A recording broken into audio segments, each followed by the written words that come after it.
Whoa, hello there, internet friends. I am Ryan. This is After Dark. I am trying to get this thing to go live on Instagram, but it is not working, which is a bummer because this is an historic episode that we're going to be doing tonight. Not only do we have just an absolute epic guest here, a near dear friend of mine from forever. We've known, it feels like we've known each other forever, but we'll be revealing the new After Dark theme song tonight, and that's gonna be a really big deal. So let's and not, but also yes. So let's pull on our panelists for the evening. We have Sean from Scythe Guitars. Hello, my friend. What's up? We have Mark from Scythe Guitars. Hello, my friend. We have Steve, What up? who is in the fucking Philippines right now. I'm also looking for employment at Scythe Guitars. Yeah. Currently seeking employment at Scythe Guitars. So Steve is on tour in the Philippines, which is not something that I've ever done. It's it's 10 a.m. and he hasn't slept in 2 days. Yeah, little bits and bobs on the plane. So yeah, wild. All right, and our guest, a panelist this evening. I know Charles is on his way, but our guest panelist this evening is Mr. Ryan from Fuzzrocious. Hello. Hi. How you doing? Hi. I don't know how I don't know how this is going to work with two Polish Ryans on one broadcast. You have the better hair, so you're good. No, first time I met you, you had the sweetest mustache. Ooh. Like it was just perfect, and I was considering growing one, and then I saw yours, and I was like, I can't top that. I love it when you grow a mustache, Ryan. When every time my wife sees I have any mustache, like, as I'm shaving or whatever, I'm buzzing it off, she's just like, don't do it. And it's like, yeah, so I definitely torture her with it. She hates it. Even like this is like too much. Is it one of those? Is it abrasive? Yes. Yeah. So I have that same problem. Once I start to grow something, my wife will be like, I fully support you in your mustache, but I'm just not going to kiss you until it's gone. That's going to be a you chapter. Yeah. So yeah, you're on your own for this one. I will support you from afar, at least this far away. So I kind of hope that Charles would be here by now, but I'm really kind of like chomping at the bit to go ahead with this. So we've had a theme song here on After Dark, and it was initially it was the Ray Parker Jr. song After Dark. But then Ray Parker Jr. came after us and was like, you can't do that without paying us money. And so we did a version of it without lyrics, without vocals, and it was fine, but it felt like we were ready for something, and that thing just had to present itself to us. So our friend Brian from Spruce Effects. Ryan, are you familiar with Spruce Effects? Yeah. So Brian, this whole thing, and Brian is occasionally a panelist here on this show as well, from his fucking beach house. But he's a part of a text group that we're all in, and one day he sent us this message. Hey guys, the power went out at work. I'm taking a shit in the pitch black.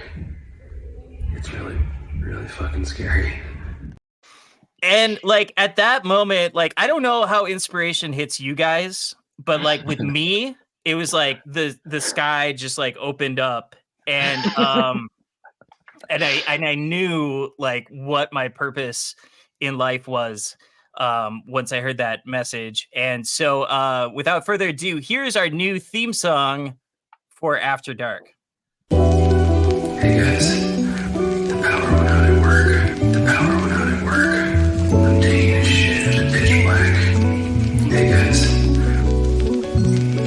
Hey guys, the power went out at work. The power went out at work. I'm taking a shit in the pitch black. Hey guys, it's really, really fucking scary. Hey guys, the power went out at work. The power went out at work. I'm taking a shit in the pitch black. Hey guys, the power went out at work. The power went out at work. I'm taking a shit in the pitch black. Hey guys, it's really, really fucking scary. There it is. That is the new After Dark theme song. I can't Incredible. decide if I want to call it "Hey Guys" or "The Power Went Out at Work," but it's Ooh. that's it. That's it. Shitting in the dark. Maybe it's a parentheses. Hey And guys, Brian- parentheses. The power. Brian does he knows like I'm an okay human being. Brian like signed off on that. He was fine with it. So He did it. Didn't you commission it? no. Charles showed up in that time there. How you doing, my friend? You're Good. still shaven? Eh, We've been talking about facial hair. I did. Like- I did once more, but I haven't in a few days. Okay. So Well, Charles, we got Ryan from Fuzzrocious here, which is How's it going, dude? super exciting. yeah. Let's Ryan, let's start out. You just released a new pedal. Yeah. I came prepared. I Yes. did big fella. So the demon was like the initial thing here. So that was I'm not getting sued because I've already been threatened by this guy. So it was a clone of a popular distortion. So it got called the OC Demon. Then it became the Demon. And I got sick of just of that, of like keeping like the demon on there or whatever. And it just, I need to do something more with it and kind of get even further away from the original idea. So we made Lil Fella. So it was like an update to the circuit. And we just did Big Fella. So real quick, I got like started on this like whole 3-foot switch thing on a Yep. 1590 BB, and that's kind of what I'm doing with the brand. Is I'm just kind of going like, 1x1, 2x2, and doing this wacky 3rd-foot switch on the top. So yeah, big fella's out there. It does demon, it does little fella, and feedback and a gate and all this stuff. And yeah, just trying to give more and do something just totally different. Yeah. Now your stuff is, typically highly customizable. Is that still the case with those 3 buttons? Can somebody like tell you what they want those 3 buttons to do, or is that? Could do that. No one's asked yet. Usually I get like the person like the day it releases like, oh, I was gonna buy it, but could it do this? And I'm like, Yeah. sure, yes, or no, not yet. 'Cause I when I got my cattail, I remember like seeing like everybody else's cattails with all of the other different options that they had, and I was like, damn, do I need another cattail? It's a great wrap pedal. I still use it to this day. Thank you. And I think the other one I have from you is the 420 Fuzz. Yes. That's a fun one. It was funny. I think the funniest thing about the 420 Fuzz was like watching Andy pretend that he just got done smoking weed. Yes. Between that, the initial one that Joe did at Reverb, That and was he better. and he was like looking off camera and like talking and back and forth. Like it was super, super goofy. And it was just like the comments were like, is this guy really high? This guy shouldn't be so high. I'm like, oh God, like But you called it the 420 Fuzz because of the resistor values, something or other. yeah. The there's like a quad op amp in there, and I literally found, I'm like, I wonder if there's an op amp that's like, you know, there's like TL072s or there's like LM308s, like all this stuff. I was like, what if there was one that actually had 420 in the name of it? So I like went on to Mauser, like looked it up, and there was like some, you know, ELZ or EL whatever 5420 CSZ, and I'm like, sure, let's see if it works, and like put it all together, and it worked. So that's, yeah, it was just, and it's just stupid. Like just lean all the way in, like, okay, we're gonna make a weed pedal. All right, 420 fuzz. All right, well, like you can't just sell it on weed. So Right. happily found some that weird op amp. Yeah. Did you ever see? There's a guy who makes. I assume it's a guy. It might not be a guy. The person who makes pedals under the name Hijacker Electronics. No. Hijacker Electrical. He made, or they made, like some like really like serious jabs at JHS with some of their pedals, where like they were like there was JHS apostrophe TH, and then like it had the graphics were like same-sex couples. That's amazing. It's I would wild buy to it. see, like, not to get too far into it, but it's wild to see like all of that stuff weave back in and forth. Like someone doesn't know what what happened here, what happened there, and then you see all this stuff dredge up again of like good, bad, ugly, proven false, proven true, changes made, like whatever it is, and can apply to like anything. But it's like it's wild, like it just keeps spinning. Yeah. Well, I mean, it's what it is. You got to talk about something, right? Everyone's got something to complain about, right? But they made a pedal, and it was just one, and I didn't live in the state of California, so I couldn't buy it. But the enclosure itself was made out of just weed. It was like, What? yeah, Why? I don't know. The smoking tone. Smoking Was tone it like indeed. was it like a cast resin enclosure or something? How do you make an It enclosure has out of the weed? best high end you'll ever hear. Is that fuzz baked in? Yeah, I don't know. Nailed it. Like I don't know if it was one of those things where like he formed it and then dried it, and I have no idea. But that would have been a sweet pedal to I'm trying own. to find it. I'm trying to find something. From Hijacker. Yeah. Yeah, it's tough because Oh yeah, I don't see much. because Wait, are all of his pedals made of weed? Is it high? no, it was just that one. Show Like- you a hijacker. Like I feel like Wait, what if it's Jack DeVille? What if Jack's like, I like It weed could- now? Like, I'm could gonna be. do this whole thing and just make one pedal.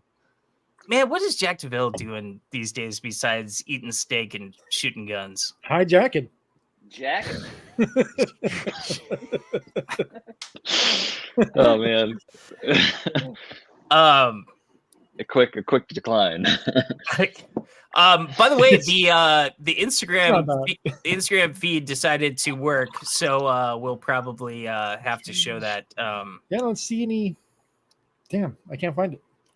So basically, the Hijacker just like kind of pops up now and again and like breaks TGP and then disappears. Like that's kind of See. the thing there. What a Probably some person who works for like a big tech firm, and I don't know. He's the bad luck reading guy. It's Brian. It's Brian. It's his other. Yeah, Brian really doesn't like JHS, so that's possible. But Ryan, like, how do you come back from a JHS discussion? Any rate, Ryan, you're in Philly still, correct? Ish, yeah, Philly- Jersey. ish? So, Oh. town called Mount Laurel. So it's like about 25-30 minutes from Philly. Okay. So Did you Philly. just say Jersey, dude? Yeah. not Steve's painful. originally from Jersey. Yeah. I'm not How long painful, have you been dude. doing Not South Fuzzrocious? My kid just turned 16, so like just about 16. Oh, wow, years- right on. Like from the time I started making pedals and like, giving them away or like, just making them for like a hobby. But yeah, I mean, it's fuzzy on when like I really went like full time. But Yeah. I know I quit my day job. What was that 2015? So Damn, good for you. yeah. Is it? No. What was Yeah, your? I What was your question what was that your first every release? single day. Every day. What was your first release? It was called the Green Stash. Okay. and it was like in that vein of like the Bluebeard and all that stuff of like it's another Yeah. fuzz, it's a Yeah. muff fuzz, Right on. and then we turned that into the gray stash when I kind of like moved away from my initial design. Gotcha. And the gray stash was a big seller for you, right? Yeah, I mean it's been a mainstay all the way Yeah. through. Wow. Yeah. Now you gotta upgrade to the white stash after that. Yeah. Sick. Another Yeah. 3-foot switch guy. So this will have heliotropic right. in it, so you can do the preamp from heliotropic plus the What gray that- stash. So What does Oh, that That's mean? cool. What does heliotropic mean? that's our that's like our big like bass fuzz. So it's the band Failure has this like really iconic, doomy heavy fuzz on a couple songs. One of them called heliotropic. So I just obsessed over that tone and just kind of built this fuzz around it. So Sick. Yeah, again, I mean motion. I think that's a decent like question. Like musically, Ryan, when you're putting together sounds, like it has to come from what's you're listening to and what's inspiring you. And so like what is it that like right now, like if we were to pull up your Spotify or something like that, like what is it that like is really kind of juicing you right now? Tough guy hardcore. Tough guy hardcore. I don't know Tough what that guy is. hardcore, just like especially like New York, like almost on the verge of like rap hardcore, like stuff with like big flow, but like stupid chunky, almost like 5150, like crappy Sov tech, like just turned like whatever amp you can find, kind of like garbage guitar hardcore. Yeah. But I'm saying it in like the most loving, best way. Like there's something about like super heavy, again, tough guy hardcore. There's like this like metallic tinge to it, but it's also kind of rappy. So there's a couple bands, and most of it's again coming out of like New York and stuff. Okay. So yeah, so I was gonna do that. It's like, damn, it's like it would have to be something very like noise gate, like clean noise gate, like big chug stuff. Did you? I mean, or do you still do you play in bands? No, so I was doing a band with a bunch of my friends. So Paul, that works with me. Yep. So we were doing a band with some friends of ours, and then COVID hit, and we all, obviously like went home, whatever. And by the time we were starting to like get back in rooms together, I was like going like just spinning circles with Fuzzrocious because like Lil Fella had come out. So it was like, all right, I've got to do this. Plus I had found volleyball at the same time. Again, it brought it back in my life through my son. And so between like doing Fuzzrocious, like hardcore, and then now this volleyball stuff it was like there was just no time to be making music. So Yeah. it took a different path. Well, and that's, I mean, you were coaching volleyball before you came on this show. Like you literally came back from coaching volleyball to do the show. And how did you play in college? Did you play in high school? Was that how did you end up doing that? So in high school, that it was like my thing from like the end of middle school all the way through high school. So it was the aspiration was to go play for college. So I had some offers, and I tell this to my kids like all the time. I was a like super straight edge at the time, very like militant straight edge, but also like just a punk.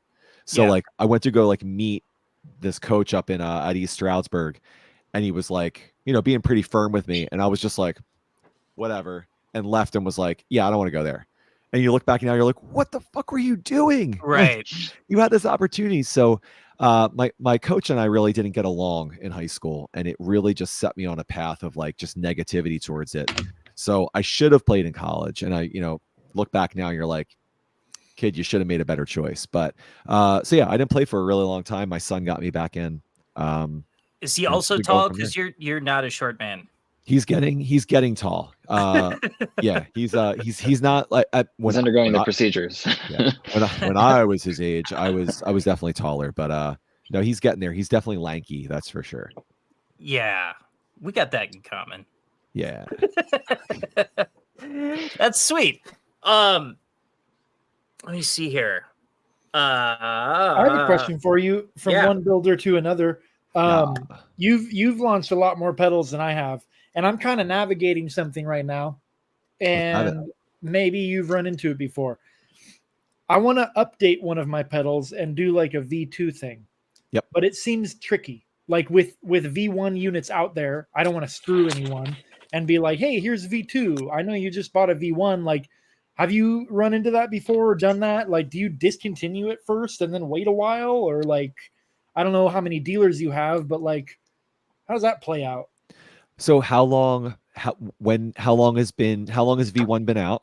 And It's been out like 2.5, almost 3 years. Okay. And is it, not to get too into the weeds, but like, is it still something that just moves? No. Okay. It's so slowed that down you quite a have bit. to. You have Yeah. to, right? Kind of. So I think like taking that moment, maybe, to share that, I've been working on a V2. Like lots of things have a V2 that comes out all the time. Yeah. So you want to improve upon. So those that have the V1, you've got something really special. Here's V2, or can you switch V1 and V2 settings? Like I was talking about with that little fella demon thing. Right. Still keep that thing. You can still do the original thing, but here's a little something more. A little something else. Yeah. Yeah. Yeah. It really gives you that opportunity, I think, as well, to have the people who own the V1s To have the be special like, thing. this is fucking better than anything, like, yeah. I mean, Yeah. like we were talking about full tone. I mean, like, Or the What is old it? original OCD, right? That whole with thing. OCD Like, version 1.2 is like the one that everybody wants, Yeah.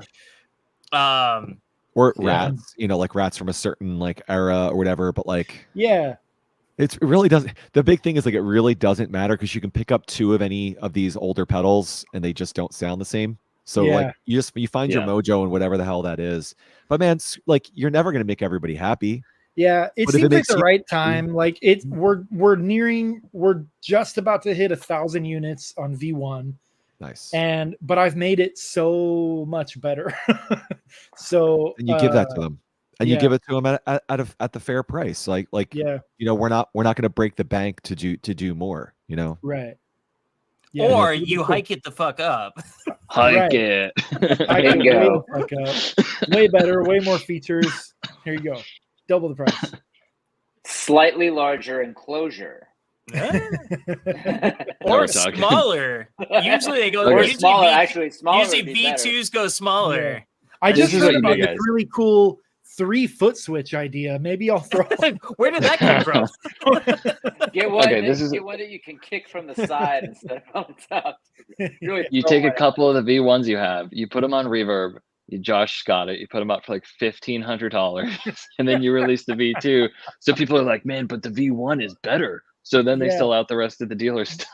Just hype it. Yeah, fuck it. Yeah, just hike This it, is it. dude. We Hike just, it. we, just, What- we just figured out how to game the entire system. And Josh What I Scott do was with involved. updates, what I do with updates and shit like that is I just don't tell anybody and just make Just the do it. changes and call Sneak it 'em the out. same fucking Same thing. exact thing. It's like I'm always trying to do my job better. Yeah. You know, It's not a everybody bad here. idea. No, not a bad idea at all. Why am I going to change? Why am I going to change fucking the hype or something on anything when I can just do it better and not fucking say anything? You can't Yeah. really do that with an enclosure. I can do that with pickups and call it the same fucking thing Yeah. all day Yeah. long. Like I this do is- that with Well, maybe amps. you're looking for like a push though, like a newer marketing kind of like to Right, put a you're little looking for- gas you're back looking for into a sales, reason. you know? And V2, Yeah. calling it V2 would be the marketing push that would put attention back on V1 while you're still working on V2 as well. Yeah. Let me Like, ask oh- you this. Oh, Let me like ask it's you gonna this. come out. Is it more or less douchey to call it an MK2 than a V2? I think I'm just gonna call it 2. Call it a KTR2. KTR2. a Klon Centaur 2. What if you just jumped to 3 and then just confused the absolute hell out of people? You're Well, like, man, Said two was a really fucking cool. wash. Wasn't that the deal with the movie? Not Troll. Was it Troll? Like Troll 2 came out and there was no Troll 1. Correct. Well, look at Star No, Wars. it's not Star about Wars. trolls. Yeah. Episode 4. Right. The first Star Wars is episode 4. It's 4, yeah. For a long time, and it was like, Well, You should call your fuzz the new or what the sorry, I don't know if I spoiled anything, but feel like I mean, I only have Whatever 2 the- pedals, and it's should not call going to it- be you the should one call I it- just released. You should call it Oh. NU Fuzz. You should and just call really- it what Empire Strikes Back. That'll be totally fine. Charles Strikes Back. Yeah, I half read the group chat and then I was on. it's Yeah. all right. Starfuzz. I love. So this is the best thing about having Steve on right now. Like he's so delirious at this point. I'm keeping it together, guys. So your itinerary thus far on your trip out there was how long in Tokyo and how long in LAX? Okay, so we woke up the car picked us up at 3 a.m. on what was my Tuesday in Nashville. We flew to LA. We had 5 hours to kill, and I'm trying to think what we did. I think we got food that was good. I Tacos? can't remember. I can't remember now. It feels like a week ago. But then we ended up in Tokyo for 7 hours, which was rad. We had like these like dope skewers and like some ramen and stuff. And like they had like a Sapporo machine where it just like it like tilts it back and then it like puts the beer in and then it puts a little foam in and then it's like it was so wild. Does Sapporo taste more or less like Budweiser when you get it? It fresh? tasted less flat there. I love Sapporo. I love like Asahi and stuff like that, but I feel like it was like maybe a little crisper. But they had like all the, like the Japanese whiskeys and stuff. But yeah, but the flight, I'm trying to think which one it was. I think the flight to Tokyo was 12 hours long. So that was like, it was like 5 hours, 5 hour layover, 12 hours, 7 hour layover, 5 hours. And we got here like 4 or 5 hours ago, I think. Where are you now? Jesus. Manila, in the Philippines. We're doing 2 shows. wow. We're playing here in like 2 days. like and the then Thrilla Singapore. in Manila. Well, actually, Schlong funny in enough, Hong Kong. I was talking to my buddy Jay that I'm here with, and he was like, because I played here the last time. This will be his 3rd time. This is my 2nd time. And the last time we played the Mall of Asia Arena, and the time before that, they played the like venue that was like Thrilla in Manila. I think it was like the actual like like whatever that arena was. Holy Yeah. shit! Crazy. Yeah. So this is our biggest market for the band. So like Wow. last time we played here, I think it was like an arena, but so we booked like a really cool like 2,300 cap theater, and then it's just the whole acoustic thing, which we've never done before. So it's just the 2 of us, and then we play in Singapore 2 days later, and then we go home. So lots of flying, but Yeah. it's been super fun. It's been super chill, and we're at like the Nobu Hotel here, which is like the Nobu sushi place in Malibu. So it's like Yeah. it's pretty dope. So Wow. we'll be eating that sweet sushi. Yeah, I mean, Oh, the yeah. the last 48 hours, I went upstairs and came downstairs, and then went back upstairs and came downstairs a number of times. Well, that was the honestly, having extent of like my travel. a 2-year-old at home, it's like this is like in some ways this is like less hard than that. So Yeah, it's a weird way to have a break, but that's a really interesting segue because Ryan, I think one of the cool things that you have done over the years was you included your kids in Fuzzrocious. Whether typically artwork, right? Yeah, mostly artwork. In the very beginning, they were doing like voiceover stuff where I was just like giving them a script and they were just like reading it out like weird. Yeah, that's so awesome. Get weird with it. How do you produce that? Just a little weird. Oh my god, like literally. Yeah. Can you say that again? A little cuter? A little more Cocomelon. Yeah. But aside from the same kid way I art, produce my videos then. Sorry.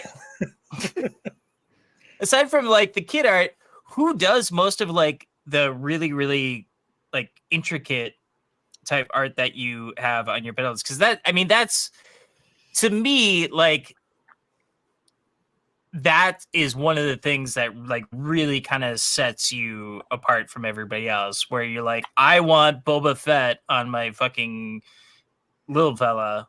Like you're like done. That's who's doing that? It's my wife Shannon. So she Okay. she went to college for fine arts for painting. Yeah. And so when I made the first pedal with my dad, I was like, oh, can you paint something on this? And she's like, oh, okay. And it was like, so like she had fun with it. And then, you know, when our friends were like, oh, I want this, I want this, I want this, she just kind of kept going and going and going. So then she was able to like scratch that itch to do like realistic portraits and stuff. She was usually doing like lots of stuff with color theory. So I think that's like why like that neo-traditional tattoo style stuff works so well, because it's very contrasting colors and this and that, or complementary colors, or but yeah, she Probably was why able it cuts to so go, hard, like on the pedal, you know, because I feel like sometimes you think something's gonna look good, and then it's just like the material or like putting it onto a pedal, like something can not look the way you thought it would, you know. there's so much behind the scenes that nobody sees, where she's hemming and hawing over, like especially when it's like human portrait stuff, like she just like something will just be off and she just can't get through it. And some of these things will take like, you know, to like months of her just kind of going in, like retouching and retouching. But yeah, she's done it all, you know, all the way through. And then we have our buddy Rich Hall in Seattle, or Tacoma. He does some other stuff too for us. So we've got, you know, all that work goes through him, but that's kind of a rarity. And even Shannon's custom work right now has been a rarity. Yeah. Yeah, we're seeing a lot more of that, but obviously, as I'm sure you guys know, like, you know, the economy is not excellent right now. So Right. It sucks. luxury items like having Boba Fett on your, like, Right. people are just like, I'll just get the regular pedal. Right. You know, What is the craziest, like, if you can kind of like go back and think about like some of the ones that requested and that she like just nailed, like what are some of the top that you can think of? the one with my daughter's like fat rolls on her legs and her butt when she was like a baby. Who requested that? So Ross Hurt from Rigs of Dad wanted to do we were doing this like goofy giveaway thing, and if I remember correctly, it was something like smooth as a baby's bottom. And it was like, so it's just this like whatever. So it was all for charity and stuff. But that's definitely the absolute weirdest one. There's really crazy good ones. Like I'll post it like every year, but like the Pale Man from Pan's Labyrinth. Like yeah, I remember that one. Yep. And like I'll go back and like there's so many ones like that where I'm just like, man, I wish I could just keep it, because it's just so good. The baby's butt's just the weirdest one. There was also an octopus that had penises on every like leg. That was me. Penis. Oh. that was Charles's self-portrait. That was Every pedal Charles buys is actually he custom requests the octopenis. V2. Yeah, V2. Yeah. So it's 16. So you just made me think about something that I haven't thought about with pedal makers, because typically when I talk to pedal manufacturers, pedal builders, you know, it's kind of like we design this thing, we send out the PCB, we send out the enclosures, and they come back and we populate it and it goes out. And there's not, but then like you talk to guitar builders like Mark and Sean, and they can remember every single guitar that has left their shop. And I'm sure that For the most part. And If I see a picture of it, I'll remember everything about it. And I'm sure, guys, I mean, correct me if I'm wrong, but I'm sure there are some that you have made that you've been like, I wish I could hold on to this. Like, it pains me to collect money and give this away.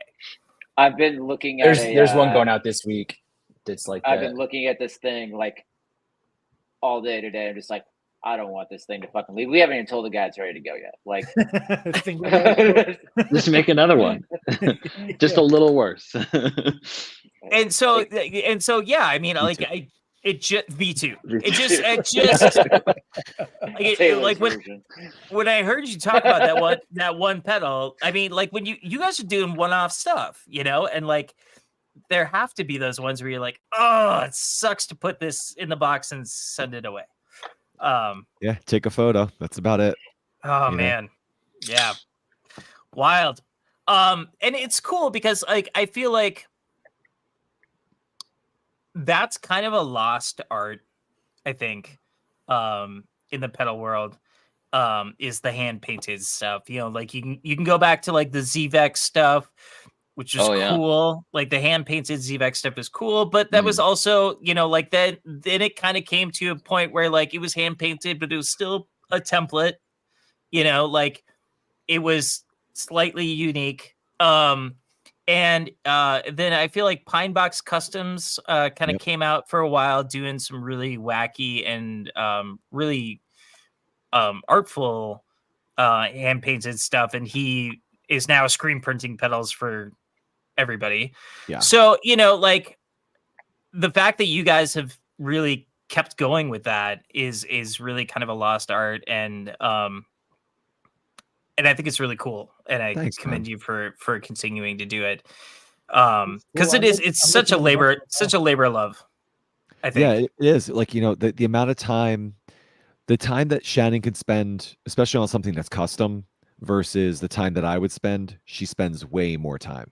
So Right. like, and you're right, like that is the attraction, that is the push. There's customization, but then there's a thing that you got to look at every day, you know, when it's on your board. So yeah, she definitely puts all the hard work in, and when something goes out the door and someone writes back and it's just like, oh my God, like this is the best thing I've ever seen in my life. Like that's what helps keep it going. And we're lucky, like, you know, like I said, I mentioned like the economy is rough right now, but like when someone goes and is like, hey, like I just want to have it hand painted so I know it's like made for me.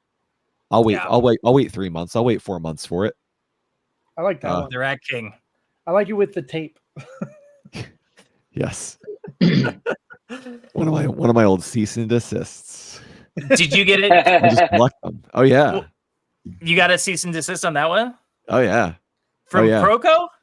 Yes. Really? Through a No Facebook shit. through a Facebook message. It was so weird. I confirmed it was real. But one of our dealers ratted us out.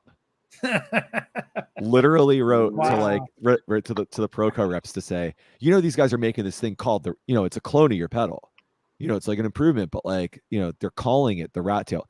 And they were back there like, yeah, we own the trademark for the word rat in music gear. We're like, cool. Which is why mine is a cattail.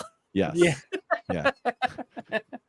Makes sense. What a bummer. I want to know what dealer. Tell me after. I would love to know. Really?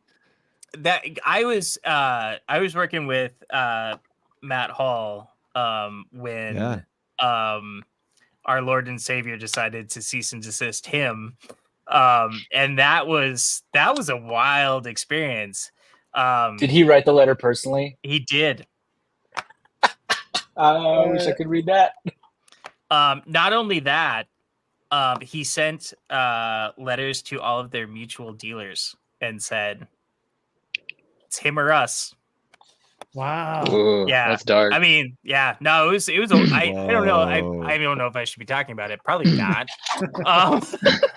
But yeah, no, it's a wild thing, and like I understand like the folks, the harmonic percolator folks, like you can't say percolator without them like, you know, jumping in. Yeah.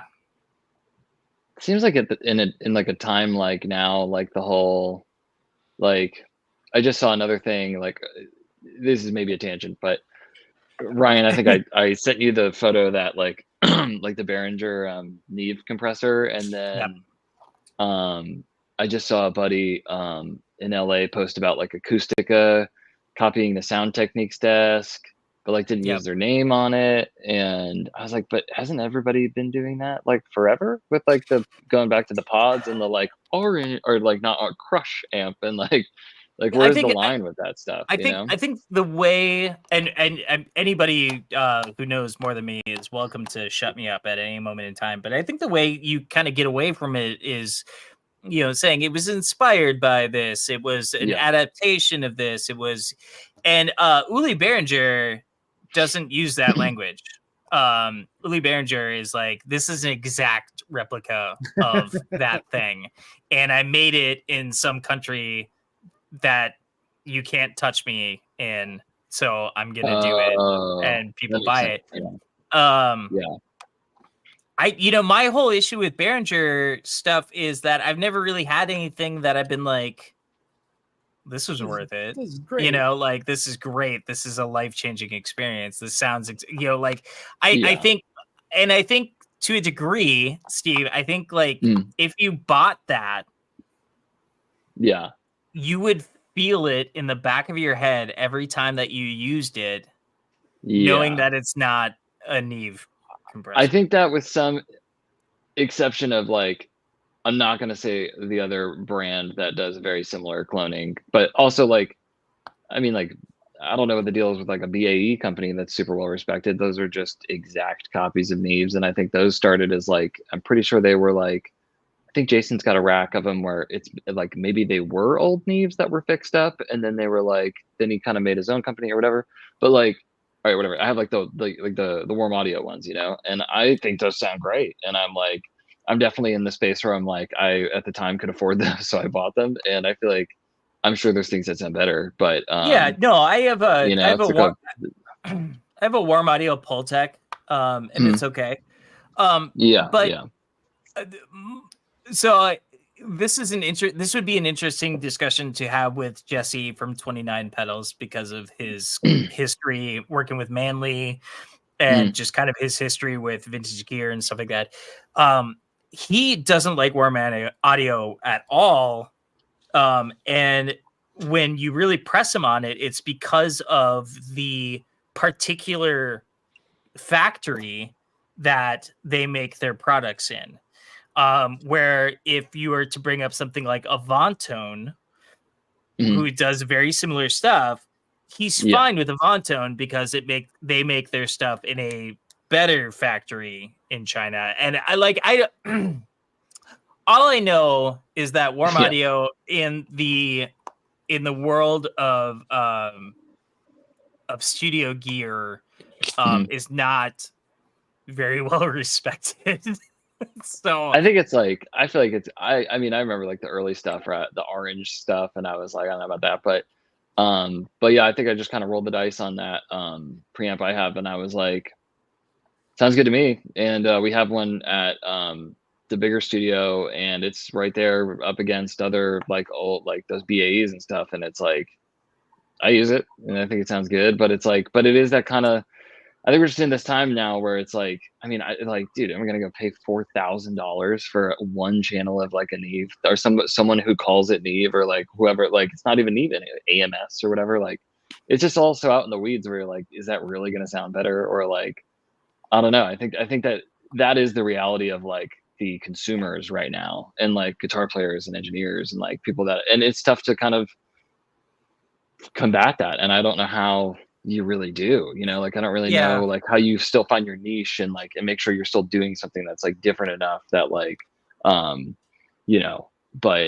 I think people still do it, and I think there's still so much gear that like excites me that's like, I think it's almost like I always like hit you up and I'm like, what is that guitar I've never seen before? I think that like people are drawn to that like unique different thing, and they're like, because it's always that what if, like, yeah, you kind of know what sort of a Neve sounds like or something, but like what is that I don't know about? I think that still gets people like super stoked. Well, so one of the things that we discuss on a pretty regular basis in our text group, we have somebody in that group who works in retail, is that the pedal bubble feels like it's deflating a little bit, and that things are pretty slow. And I don't know, Charles and Ryan, I don't know if you guys are experiencing that. But I would have to imagine that one way to combat that is to do the highly customized stuff that you guys are doing, Ryan, where it's kind of like, this is special. This is one of one. Here you go. Like it's not something you can get cease and desist over, like yeah. Yeah, I mean, I don't know. It's these days you want the argument is there. I think that people want to have something that's customizable and stuff, but I think the reality is right now, with so many people talking about slowdowns and things, I don't know where people really are going. like I think there's a balance right now. Talking about like people looking at like grabbing a warm like this compressor versus this, or getting Behringer or doing this. People are still as we always have been. People are always looking for a deal at the end of the day. Yeah. So I don't know. I mean, So you think people are still buying? It's people just are still buying. They're It's just shopping more. absolutely. You gotta know where you're. If you've only got $300 in the bank, are you going to spend it here? Or are you going to spend it there? Well, I only got $300 to get this gear, and I really want to have this fuzz or whatever. They're going to find that best deal and go for that thing, and maybe they'll come back to that customizable thing that they want later. That's kind of where I sit with it. Is like they'll come around eventually, because you're always searching for that thing. So when you're ready for it, we're still going to be here. Yeah. I feel like that's kind of the whole thing of where the pedal universe. To me, I feel like kind of like why it got so big is just that it is. I mean, other than like different strings or like a pick or cable or something, it's the cheapest thing you can buy to get you like excited about guitar in a way that is a tone purchase. Like guitars are way more expensive, amps are way more expensive, but like that pedal is, that price range can be that like very taunting zone. The lore, and I don't know if there's any truth to this. It's just the lore. It's the story that has been passed on, wrote over the years. Is that there was a guitar shop called the Pro Guitar Shop, and they had a meeting where they went, like when our customers come in, like what are they buying? What they're doing is they're saving up a couple $1,000, and they come in every 6 months and they buy a guitar, or they buy an amplifier, or they buy a bass, or they buy something big. How can we make sure that they never get to that couple $1,000? And the answer was pedals.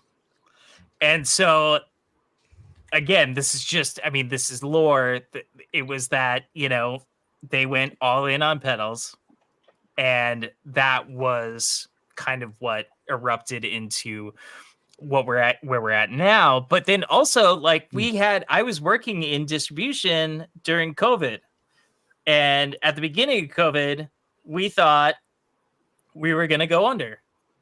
And by the end of COVID, not that it's done, but by the end of the lockdown period, we had the best 2 years of our entire business. I'm sure you guys experienced similar things, Ryan and Charles. Yeah, 2 years after COVID. It was up and down. Up and down, man. Up and down. Only around the releases. I came in right at the end there. Missed the wave. Missed the wave, man. Well, you had Charles, you had the unfortunate thing where you started an amp company right before the world went to shit. Yeah, December 2019. Fucking great. Yeah, that's fun. That's an unlucky one. Yeah. But no, so we caught the end of the wave and then rode it a bit, and then it's a little down, a little up, depending on the product. So I don't know if it's the market or what, but we're doing, a couple things need a refreshing, I think, but the latest amps and pedals. A V2, baby. How about a V2? But the latest amps and pedals don't tell are great. Sweet. Well, you guys, I am out of questions for the night. If anybody else has any, you're welcome. But for those who have just joined on, because we didn't have the Instagram thing live before, I think we should go back and do the new theme song one more time on our way out, because I'm just so goddamn proud of it. It was the truest, a gift from above. It was great. Like, I didn't believe in the Holy Spirit until I heard that. And then I was like, I think it's the best thing you've ever done. I was like, is pretty good. Is that you, Brian? But before we go, Ryan, dude, thank you for taking some time out of your evening and hanging out with us. You and I have been, I feel like you and I have been friends for quite a while. And two cool guys with jean jackets, man. Two cool guys with jean jackets named Ryan with unpronounceable last names. It was such such an easy introduction and easy friendship. Easy to get along. Yeah. Everyone go buy a big fella. Yes, go buy a big fella. Go buy a big fella. And one of his V2s. And his comes with the jean jacket. All the V2s. The jean jacket V2. And with that, I got the jean jacket. I need a V2. Dude. Ryan, are you good? Are you still just wear the same jacket? Before we go, Ryan, are you still doing NAM or no? What's NAM? Exactly. Thank you. I just got an email from NAM Next, which is Summer NAM. They rebranded it? Is that the V2? They're doing it again? Yeah. Wait, I thought they stopped the NAM. I thought they stopped. They stopped with Summer NAM. Now it's NAM Next. Oh, for fuck's sake! Where's it next? Rebrand. It's in Nashville. It's in Nashville. It's fucking Summer NAM. What the It's fuck? the same fucking thing. Huh? I'll hang That out with was turkeys if you come. the worst. Yeah. The worst. Summer NAM wasn't good when it was good. Yeah, I think I've been like once, and I feel that. Right. That's all I got. We will see you all next week. Next week we have Molly Miller on, and she's a better guitar player than all of us combined. So that should be good. Thanks, Ryan. Thank you. Thanks for having me. Thank you, my friends. Hey guys.